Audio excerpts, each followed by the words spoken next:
السلام علیکم ورحمۃ اللہ وبرکاتہ۔ کتاب کا نام اربعین احکام و مسائل جنازہ، تالیف ابو حمزہ عبد الخالق صدیقی۔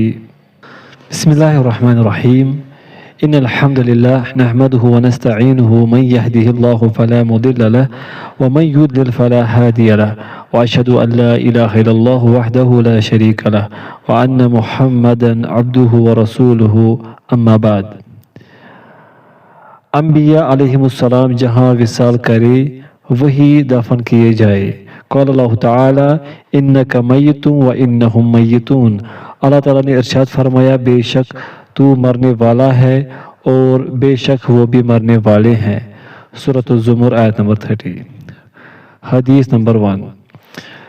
سیدہ عائشہ رضی اللہ عنہ بیان کرتی ہیں کہ جب رسول اللہ صلی اللہ علیہ وسلم فوت ہوئے تو لوگوں نے آپ صلی اللہ علیہ وسلم کی تدفین کے متعلق اختلاف کیا، آپ کو کہاں دفن کیا جائے۔ سیدنا ابوبکر رضی اللہ عنہ نے کہا میں نے رسول اللہ صلی اللہ علیہ وسلم سے کچھ سن رکھا ہے جسے میں نے بلایا نہیں۔ آپ صلی اللہ علیہ وسلم نے ارشاد فرمایا تھا اللہ تعالیٰ نے ہر نبی کو وہی فوت کیا جہاں وہ دفن کیا جانا پسند کرتا تھا۔ پھر صحابہ کرام رضی اللہ عنہم نے آپ صلی اللہ علیہ وسلم کو آپ کے بستر کی جگہ دفن کر دیا۔ بغلی قبر سیدھی قبر سے افضل ہے۔ قال اللہ تعالی ثم اماتہ فاقبر ثم اذا شاء انشر قل لما يقض ما امرہ۔ اللہ تعالیٰ نے ارشاد فرمایا پھر اسے موت دی، پھر اسے قبر میں رکھوایا، پھر جب وہ چاہے گا اسے اٹھائے گا، ہرگز نہیں ابھی تک اس نے وہ کام پورا نہیں کیا جس کا اس نے اسے حکم دیا۔ سورہ عبس آیت نمبر 21 تا 23۔ حدیث نمبر 2۔ اور حضرت انس رضی اللہ عنہ سے مروی ہے کہ جب نبی کریم صلی اللہ علیہ وسلم فوت ہوئے تو مدینہ میں ایک آدمی بغلی قبر بناتا تھا اور دوسرا سیدھی قبر بناتا تھا۔ لوگوں نے کہا کہ ہم اسے چھوڑ دیں گے۔ پھر ان دونوں کی طرف پیغام بھیج دیا گیا تو بغلی قبر بنانے والا پہلے پہنچا، لہذا انہوں نے نبی کریم صلی اللہ علیہ وسلم کے لیے بغلی قبر بنائی۔ میت کو قبر کے قدموں کی جانب سے داخل کیا جائے۔ حدیث نمبر 3۔ اور ابو اسحاق رحمہ اللہ نے بیان کیا کہ حارث نے وصیت کی کہ اس کی نماز جنازہ سیدنا عبد الرحمن بن یزید رضی اللہ عنہ پڑھائے، چنانچہ انہوں نے اس کی نماز جنازہ پڑھائی، پھر اسے قبر کے پاؤں کی جانب سے قبر میں داخل کیا اور فرمایا کہ یہ سنت طریقہ ہے۔ غیر عورت کو قبر میں کیسا مرد اتارے۔ حدیث نمبر 4۔ اور سیدنا انس رضی اللہ عنہ سے مروی ہے کہ ہم رسول اللہ صلی اللہ علیہ وسلم کی بیٹی کے جنازے میں حاضر ہوئے، رسول اللہ صلی اللہ علیہ وسلم قبر پر بیٹھے ہوئے تھے، میں نے دیکھا کہ آپ صلی اللہ علیہ وسلم کی آنکھوں سے آنسو جاری ہے۔ آپ صلی اللہ علیہ وسلم نے دریافت کیا کہ کیا ایسا آدمی بھی یہاں کوئی ہے جس نے آج رات کوئی گناہ نہ کیا ہو؟ یہ سن کر حضرت طلحہ رضی اللہ عنہ نے کہا کہ میں ہوں۔ آپ صلی اللہ علیہ وسلم نے ارشاد فرمایا پھر تم قبر میں اترو۔ سیدنا انس رضی اللہ عنہ فرماتے ہیں کہ چنانچہ وہ اترے اور میت کو دفن کیا۔ قبر پر پانی چھڑکنے کا حکم۔ حدیث نمبر 5۔ اور جعفر اپنے والد محمد سے روایت کرتے ہیں کہ رسول اللہ صلی اللہ علیہ وسلم نے اپنے بیٹے ابراہیم کی قبر پر پانی چھڑکا اور اس پر کنکریاں رکھے۔ قبر کو ایک بالشت سے زیادہ بلند نہ کیا جائے۔ حدیث نمبر 6۔ اور ابو الحیاج اسدی سے مروی ہے، وہ بیان کرتے ہیں کہ حضرت علی بن ابی طالب رضی اللہ عنہ نے مجھے کہا کیا میں تمہیں ایسے کام پر نہ بھیجوں جس پر رسول اللہ صلی اللہ علیہ وسلم نے مجھے بھیجا تھا کہ تم ہر ذی روح کی تصویر کو مٹا دو اور ہر شرعی مقدار سے بلند قبر کو برابر کر دو۔ تدفین کے بعد میت کے لیے استغفار اور ثابت قدمی کی دعا۔ حدیث نمبر 7۔ اور سیدنا عثمان رضی اللہ عنہ سے مروی ہے کہ نبی کریم صلی اللہ علیہ وسلم جب میت کی تدفین سے فارغ ہوتے تو اس پر ٹھہرتے اور فرماتے اپنے بھائی کے لیے بخشش طلب کرو اور اس کے لیے ثابت قدمی مانگو، یقیناً اس سے اب سوال کیا جا رہا ہے۔ قبر پر پتھر یا اس کے مثل کوئی نشانی رکھی جا سکتی ہے؟ حدیث نمبر 8۔ اور مطلب بن ابی وداعہ سے روایت ہے کہ جب سیدنا عثمان بن مظعون رضی اللہ عنہ فوت ہوئے، ان کا جنازہ لے جایا گیا اور انہیں دفن کیا گیا تو نبی کریم صلی اللہ علیہ وسلم نے ایک آدمی کو پتھر لانے کا حکم دیا۔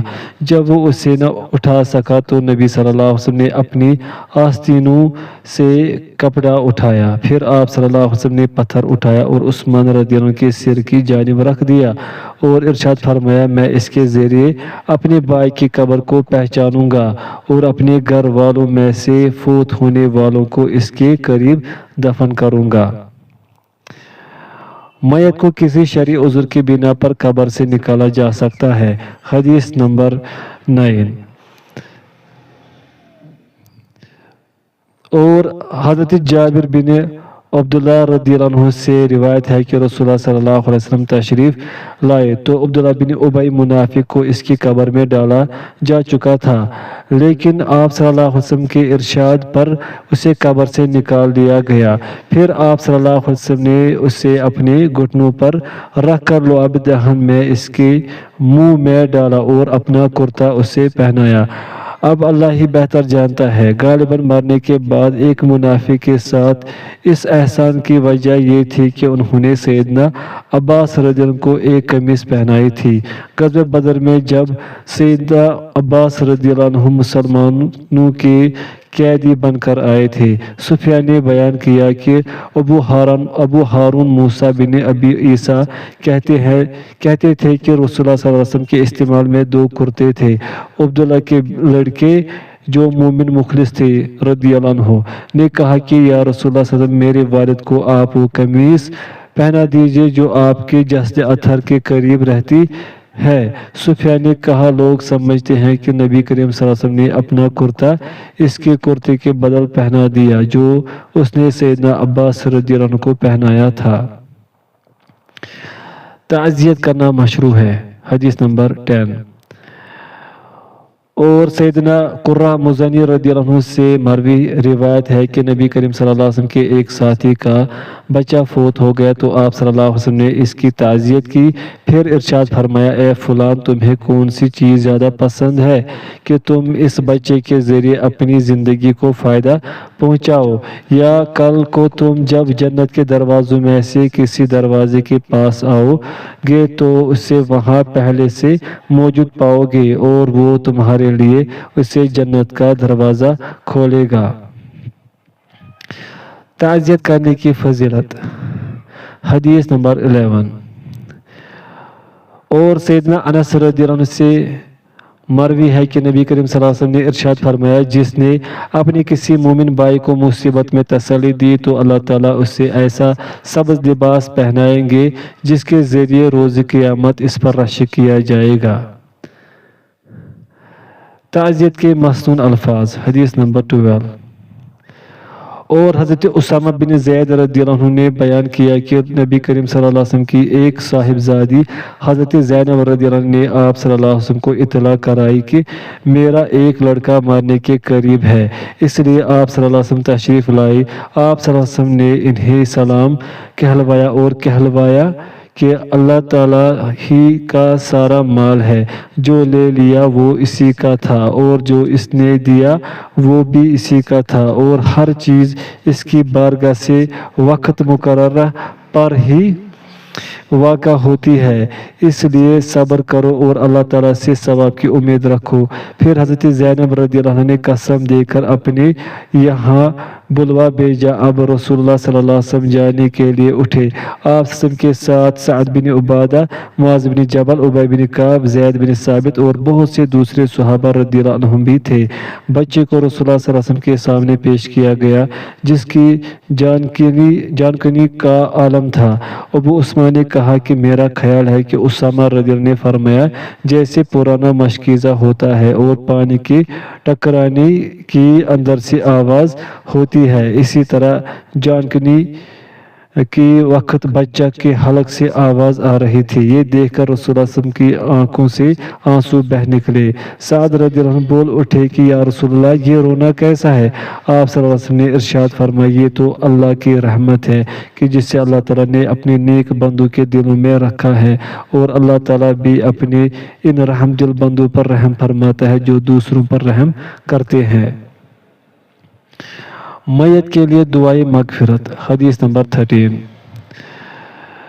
اور حضرت ام سلمہ رضی اللہ عنہ سے روایت ہے کہ رسول اللہ صلی اللہ علیہ وسلم ابو سلمہ رضی اللہ عنہ کے پاس تشریف لائے جبکہ موت کے بعد ان کی آنکھیں اوپر کو کھلی ہوئی تھی، تو آپ صلی اللہ علیہ وسلم نے ان کو بند کر دیا، پھر ارشاد فرمایا جب روح قبض کر لی جاتی ہے، روح جسم سے نکالی جاتی ہے تو نظر اس کا پیچھا کرتی ہے، اس لیے آنکھیں کھلی رہ جاتی ہے۔ آپ کی بات سن کر ان کے گھر کے لوگ چلا چلا کر رونے لگے۔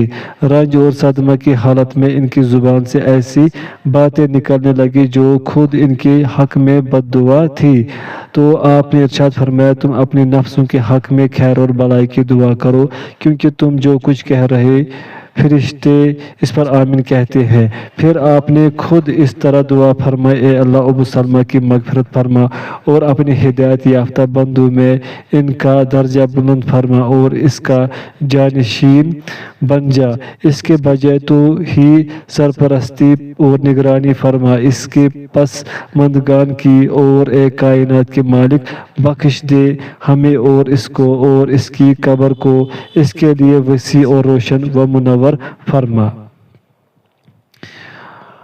میت کے گھر والوں کے لیے کھانا بھیجنا مسنون ہے، حدیث نمبر 14۔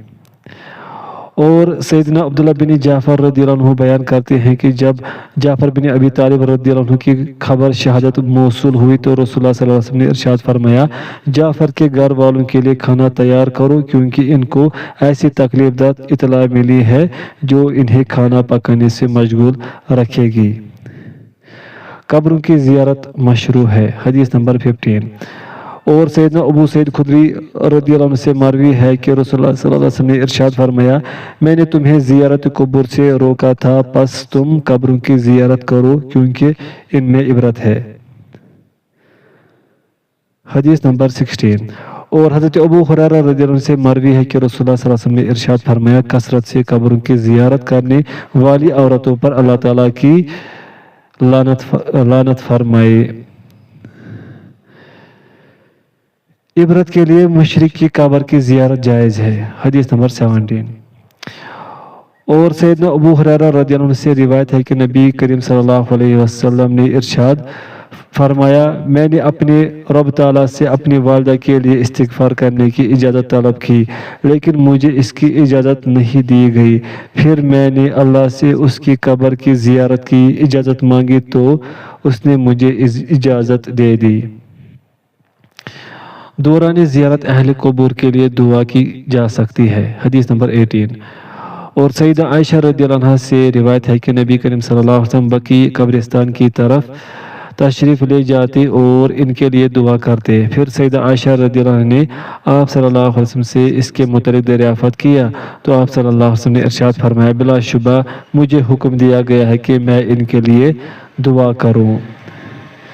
زیارت قبور کی دعائیں، حدیث نمبر 19۔ اور حضرت بریدہ رضی اللہ عنہ سے روایت ہے کہ رسول اللہ صلی اللہ علیہ وسلم انہیں تعلیم دیتے تھے کہ جب وہ قبرستان جائے تو اس طرح جا کر کہے۔ ابو بکر کی روایت ہے السلام علی اہل الدیار، اے گھر والو سلام ہو، اور زہر کی روایت ہے السلام علیکم اہل الدیار، اے گھر والو تم پر سلام، مومنوں میں سے اور مسلمانوں میں سے اور ہم انشاءاللہ تم سے ملنے والے ہیں۔ میں اللہ تعالیٰ سے اپنے لیے اور تمہارے لیے عافیت، سکھ، چین اور سکون کا سوال کرتا ہوں، حدیث نمبر 20۔ اور حضرت عائشہ رضی اللہ عنہا سے روایت ہے کہ جب بھی رسول اللہ صلی اللہ علیہ وسلم کی باری میرے ہاں ہوتی تو رسول اللہ صلی اللہ علیہ وسلم رات کے آخری حصے میں بقی اہل مدینہ کا قبرستان تشریف لے جاتے اور ارشاد فرماتے: اے مومنوں کے گھر کے واسیوں، تم پر اللہ تعالیٰ کی سلامتی نازل ہو، جس کا تم سے وعدہ تھا آ چکا، کل تک تمہیں مہلت ہے اور ہم بھی انشاءاللہ تم سے ملنے والے ہیں، اے اللہ بقی گھرکد والوں کو معاف فرما۔ قبروں کو مسجدیں بنانا حرام ہے، حدیث نمبر 21۔ اور حضرت عائشہ رضی اللہ عنہ سے روایت ہے کہ نبی کریم صلی اللہ علیہ وسلم نے اپنے مرض وفات میں ارشاد فرمایا: یہود اور نصارہ پر اللہ کی لعنت ہو کہ انہوں نے اپنے انبیاء کی قبروں کو مساجد بنا لیا۔ حضرت عائشہ رضی اللہ عنہ نے کہا کہ اگر ایسا ڈر نہ ہوتا تو آپ کی قبر کھلی رہتی اور حجرہ میں نہ ہوتی، کیونکہ مجھے ڈر اس کا ہے کہ کہیں آپ کی قبر بھی مسجد نہ بنا لی جائے۔ حدیث نمبر 22۔ اور سیدہ عائشہ رضی اللہ عنہ بیان کرتے ہیں کہ جب رسول اللہ صلی اللہ علیہ وسلم بیمار ہوئے تو آپ صلی اللہ علیہ وسلم کی بعض بیویوں نے ایک گرجے کا ذکر کیا جسے انہوں نے حبشہ میں دیکھا۔ حضرت ام سلمہ اور حضرت ام حبیبہ رضی اللہ عنہما دونوں حبش کے ملک میں گئی تھی۔ انہوں نے اس کی خوبصورتی اور اس میں رکھی گئی تصاویر کا بھی ذکر کیا۔ اس پر آپ صلی اللہ علیہ وسلم نے سر اٹھایا اور ارشاد فرمایا: ان لوگوں میں جب کوئی نیک آدمی فوت ہوتا ہے تو یہ اس کی قبر پر مسجد بنا لیتے ہیں، پھر اس کی تصویر اس میں رکھ دیتے ہیں، یہی اللہ تعالیٰ کے نزدیک مخلوق میں سے بدترین لوگ ہیں۔ قبروں پر مساجد بنانے اور تزئین و آرائش کی ممانعت، حدیث نمبر 23۔ اور سیدنا عبداللہ بن عباس رضی اللہ عنہ سے روایت ہے کہ جو بت حضرت موسیٰ علیہ السلام کی قوم میں پوجے جاتے تھے بعد میں وہی عرب میں پوجے جانے لگے۔ ود دومت الجندل میں بنی کلب کا بت تھا، سوا بنی حزیل کا، یغوث بنی مراد کا، اور مراد کی شاخ بنی غطیف کا جو وادی جرف میں قوم سبا کے پاس رہتے تھے۔ یعوق بنی حمدان کا بت تھا، نصر حمیر کا بت تھا جو ذوالقلع کی آل میں سے تھے۔ یہ پانچوں حضرت نوح علیہ السلام کی قوم کے نیک لوگوں کے نام تھے۔ جب وہ فوت ہو گئے تو شیطان نے ان کے دل میں ڈالا کہ اپنی مجلسوں میں جہاں وہ بیٹھتے تھے ان کے بت قائم کر لے اور ان بتوں کے نام اپنے نیک لوگوں کے نام پر رکھ لے۔ چنانچہ انہوں نے ایسا ہی کیا۔ اس وقت ان بتوں کی پوجا نہیں ہوتی تھی، لیکن جب وہ لوگ بھی مر گئے جنہوں نے بت قائم کیے تھے اور علم لوگوں میں نہ رہا تو ان کی پوجا ہونے لگی۔ قبرستان کی مسجد میں نماز کی ممانعت، حدیث نمبر 24۔ اور سیدنا انس رضی اللہ عنہ سے مروی ہے کہ نبی کریم صلی اللہ علیہ وسلم نے قبروں کے درمیان نماز پڑھنے سے منع فرمایا ہے، حدیث نمبر 25۔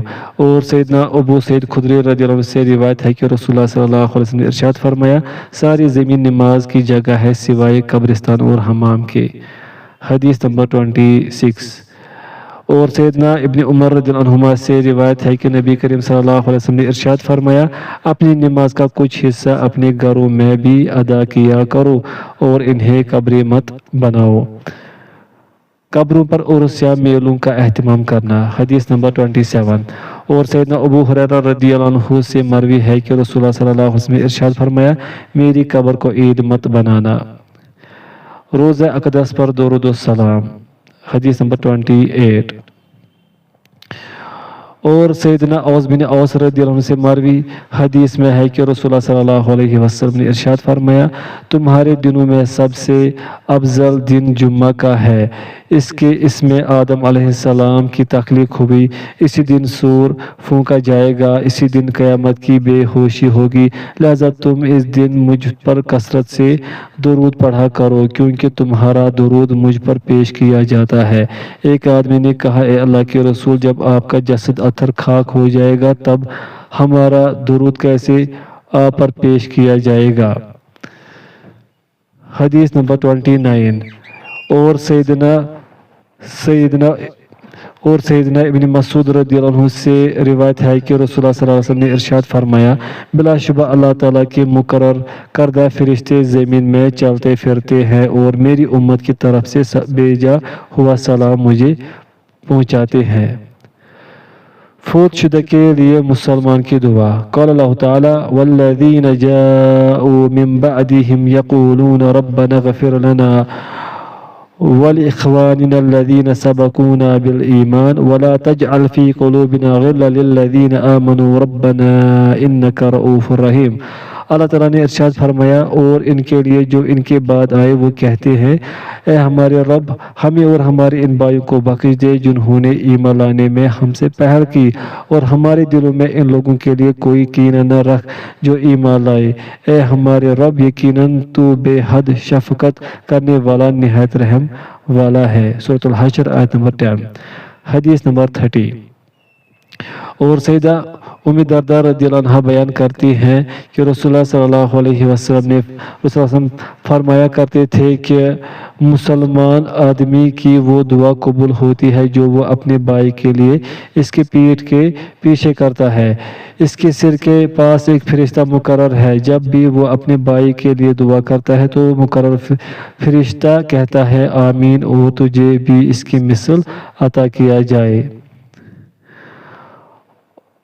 میت کی طرف سے روزوں کی قضائی دینا فائدہ مند ہے۔ حدیث نمبر 31۔ اور حضرت عائشہ رضی اللہ عنہ سے مروی ہے کہ رسول اللہ صلی اللہ علیہ وسلم نے ارشاد فرمایا، جو شخص فوت ہو جائے اور اس کے ذمہ کچھ روزے ہوں تو اس کا ولی اس کی طرف سے روزے رکھے۔ میت کی نظر پوری کرنا۔ حدیث نمبر 32۔ اور سیدنا سعد بن عبادہ رضی اللہ عنہ نے رسول اللہ صلی اللہ علیہ وسلم سے دریافت کیا کہ بے شک میری والدہ وفات پا گئی ہے اور اس کے ذمہ نظر ہے، تو میں کیا کروں؟ آپ صلی اللہ علیہ وسلم نے ارشاد فرمایا، تم اس کی طرف سے نظر پوری کر دو۔ میت کی طرف سے کوئی بھی شخص قرض ادا کر سکتا ہے۔ حدیث نمبر 33۔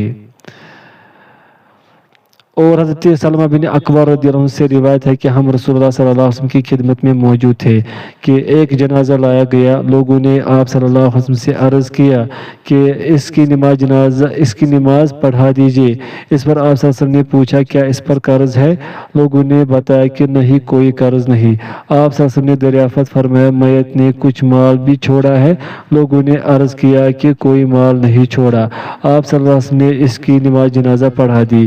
اس کے بعد ایک دوسرا جنازہ لایا گیا تو لوگوں نے عرض کیا، اے اللہ کے رسول، آپ اس کی نماز جنازہ پڑھا دیجئے۔ آپ صلی اللہ علیہ وسلم نے فرمایا، میت پر کسی کا قرض بھی ہے؟ عرض کیا گیا کہ ہے۔ پھر آپ صلی اللہ علیہ وسلم نے دریافت کیا کہ اس نے کچھ مال بھی چھوڑا ہے؟ لوگوں نے کہا کہ 3 دینار چھوڑے ہیں۔ آپ صلی اللہ علیہ وسلم نے اس کی بھی نماز جنازہ پڑھا دی۔ پھر تیسرا جنازہ لایا گیا۔ لوگوں نے آپ کی خدمت میں عرض کیا کہ اس کی نماز جنازہ پڑھا دیجئے۔ آپ صلی اللہ علیہ وسلم نے اس کے متعلق بھی وہی دریافت فرمایا کہ کیا اس نے کوئی مال ترکے میں چھوڑا ہے؟ لوگوں نے کہا کہ نہیں۔ آپ صلی اللہ علیہ وسلم نے دریافت فرمایا، اس پر کسی کا قرض بھی ہے؟ لوگوں نے کہا کہ ہاں، 3 دینار ہے۔ اس پر آپ صلی اللہ علیہ وسلم نے ارشاد فرمایا، پھر تم اپنے ساتھی کی خود ہی نماز جنازہ پڑھ لو۔ ابو قتادہ رضی اللہ عنہ نے کہا کہ اے اللہ کے رسول، آپ اس کی نماز جنازہ پڑھا دیجئے، اس کا قرض میں ادا کروں گا۔ پھر آپ صلی اللہ علیہ وسلم نے اس کی نماز جنازہ پڑھائی۔ صالح اولاد کے نیک اعمال کا میت کو فائدہ ہوتا ہے۔ حدیث نمبر 34۔ اور حضرت ابو ہریرہ رضی اللہ عنہ سے روایت ہے کہ رسول اللہ صلی اللہ علیہ وسلم نے ارشاد فرمایا، بلا شبہ اللہ تعالیٰ جنت میں نیک بندے کا درجہ بلند فرماتے ہیں۔ تو بندہ عرض کرتا ہے کہ اے اللہ، یہ درجہ مجھے کیوں دیا گیا؟ اللہ تعالیٰ فرماتا ہے، یہ درجہ تجھے تیرے بیٹے کے استغفار کے ذریعے حاصل ہوا ہے۔ میت کی طرف سے حج کیا جا سکتا ہے۔ حدیث نمبر 35۔ اور سیدنا بریدہ رضی اللہ عنہ بیان کرتے ہیں کہ ایک دفعہ میں رسول اللہ صلی اللہ علیہ وسلم کے پاس بیٹھا ہوا تھا کہ آپ صلی اللہ علیہ وسلم کے پاس ایک عورت آئی اور اس نے کہا، میں نے اپنی والدہ پر ایک لونڈی صدقہ کی تھی، لیکن وہ میری والدہ فوت ہو گئی۔ راوی نے کہا کہ آپ صلی اللہ علیہ وسلم نے ارشاد فرمایا تجھے اجر ضرور ملے گا اور اس نے وہ لونڈی تجھ پر میراث کی صورت میں لوٹا دی ہے۔ پھر اس نے کہا اے اللہ کے رسول میری والدہ کے ذمے 1 ماہ کے روزے تھے، کیا میں اس کی طرف سے روزے رکھوں؟ آپ صلی اللہ علیہ وسلم نے ارشاد فرمایا کیا تو اس کی طرف سے روزے رکھ لے؟ پھر اس نے کہا اس نے کبھی حج نہیں کیا، کیا میں اس کی طرف سے حج کر لوں؟ آپ صلی اللہ علیہ وسلم نے فرمایا تو اس کی طرف سے حج کر لے۔ میت کی طرف سے صدقہ نکالنا، حدیث نمبر 36۔ اور سیدہ عائشہ رضی اللہ عنہا سے روایت ہے کہ ایک آدمی نے نبی کریم صلی اللہ علیہ وسلم سے دریافت کیا کہ میری والدہ اچانک فوت ہو گئی ہے اور میرا خیال ہے کہ اگر اسے بات کرنے کا موقع ملتا تو وہ ضرور صدقہ و خیرات کرتی، اگر میں اس کی طرف سے صدقہ کروں تو کیا اسے اجر ملے گا؟ آپ صلی اللہ علیہ وسلم نے ارشاد فرمایا ہاں۔ حدیث نمبر 37۔ اور سیدنا سعد بن عبادہ رضی اللہ عنہ سے روایت ہے کہ میں نے عرض کیا اے اللہ کے رسول میری والدہ فوت ہو گئی ہے، کیا میں اس کی طرف سے صدقہ کروں؟ آپ صلی اللہ علیہ وسلم نے ارشاد فرمایا ہاں۔ میں نے عرض کیا کہ کون سا صدقہ افضل ہے؟ آپ صلی اللہ علیہ وسلم نے فرمایا پانی پلانا۔ صدقہ جاریہ اور اچھے اثرات۔ قال اللہ تعالی انا نحن نحیی الموتى ونکتب ما قدموا وآثارهم وکل شیء احصیناہ فی امام مبین۔ اللہ تعالیٰ نے ارشاد فرمایا بے شک ہم ہی مردوں کو زندہ کرتے ہیں اور ہم لکھ رہے ہیں جو عمل انہوں نے آگے بھیجے اور ان کے چھوڑے ہوئے نشان بھی، اور جو بھی چیز ہے ہم نے اسے ایک واضح کتاب میں ضبط کر رکھا ہے۔ سورہ یاسین آیت نمبر 12۔ حدیث نمبر 38۔ اور سیدنا ابو ہریرہ رضی اللہ عنہ سے مروی ہے کہ رسول اللہ صلی اللہ علیہ وسلم نے ارشاد فرمایا جب انسان فوت ہو جاتا ہے تو 3 اعمال کے سوا اس کے تمام اعمال منقطع ہو جاتے ہیں۔ پوائنٹ فرسٹ صدقہ جاریہ، پوائنٹ سیکنڈ ایسا علم جس سے لوگ فائدہ اٹھاتے ہوں، اور پوائنٹ تھرڈ نیک و صالح اولاد جو اس کے لیے دعا کرتی رہے۔ حدیث نمبر 39۔ اور حضرت ابو ہریرہ رضی اللہ عنہ سے روایت ہے کہ رسول اللہ صلی اللہ علیہ وسلم نے ارشاد فرمایا مومن آدمی کو وفات کے بعد جن اعمال و حسنات کا ثواب ملتا رہتا ہے ان میں وہ علم ہے جس سے اس نے لوگوں کو سکھایا اور اس کی نشر و اشاعت کی، نیک اولاد جسے وہ اپنے پیچھے چھوڑ گیا، قرآن جسے دوسروں کو سکھا کر اس کا وارث بنایا گیا، وہ مسجد یا مسافر خانہ جسے تعمیر کرایا گیا، ایسی نہر جسے وہ جاری کرایا گیا، وہ صدقہ جسے وہ اپنی زندگی میں صحت و تندرستی کی حالت میں نکالتا رہا، ان تمام اعمال کا ثواب اسے مرنے کے بعد بھی ملتا رہتا ہے۔ حدیث نمبر 40۔ اور عمر بن شعیب عن ابی عن جدہ سے روایت ہے کہ عاص بن وائل نے جاہلیت میں نظر مانی تھی کہ وہ 100 اونٹ نہر کرے گا، ہشام بن عاص نے اپنے حصے کے 50 اونٹ نہر کر دیے، لیکن حضرت عمر بن عاص رضی اللہ عنہ نے رسول اللہ صلی اللہ علیہ وسلم سے اس کے متعلق دریافت کیا تو آپ صلی اللہ علیہ وسلم نے فرمایا اگر تمہارا والد توحید کا اقرار کرتا پھر تو اس کی طرف سے روزے رکھتا اور صدقہ کرتا تو اس سے ثواب ملتا۔ وصلی اللہ تعالی علی خیر خلقہ محمد وآلہ وصحبہ اجمعین۔